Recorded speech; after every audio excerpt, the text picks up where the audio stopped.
Kabilang sa dumating ngayong araw sina Timor-Leste Prime Minister Xanana Gusmao, Indonesian President Prabowo Subianto at mga Prime Minister ng Vietnam, Cambodia, Malaysia, Singapore at Thailand.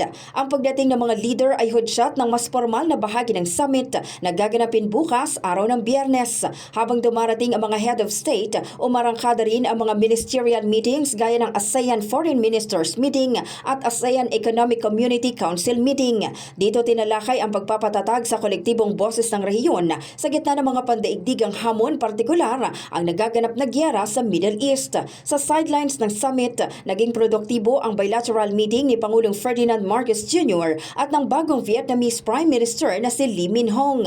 Sa kanilang paghaharap, isang mahalagang kasunduan ang nabuo, ang pagtatatag ng isang long-term rice trade mechanism para matiyak ang stable na supply ng bigas sa bansa at mapatibay ang food security sa rehiyon. Maliban sa agrikultura, nagkasundo rin ang dalawang leader na paigtingin ang kooperasyon laban sa transnational crimes, partikular na ang pagsugpo sa mga scam hubs at human trafficking na laganap ngayon sa Southeast Asia. Sinalubong din ni Pangulong Marcos ang mga leader ng BIMP-IAGA na kinabibilangan ng Brunei Darussalam, Indonesia at Malaysia para sa Special BIMP-IAGA Summit.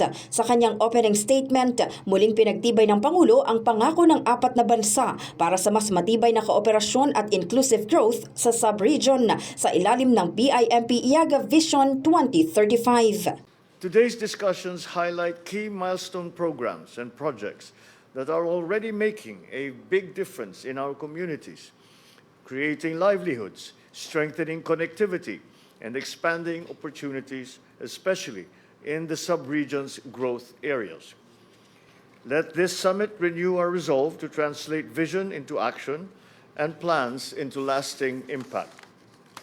Together, let us continue building a more connected, resilient, and prosperous BIMP-IAGA for present and future generations.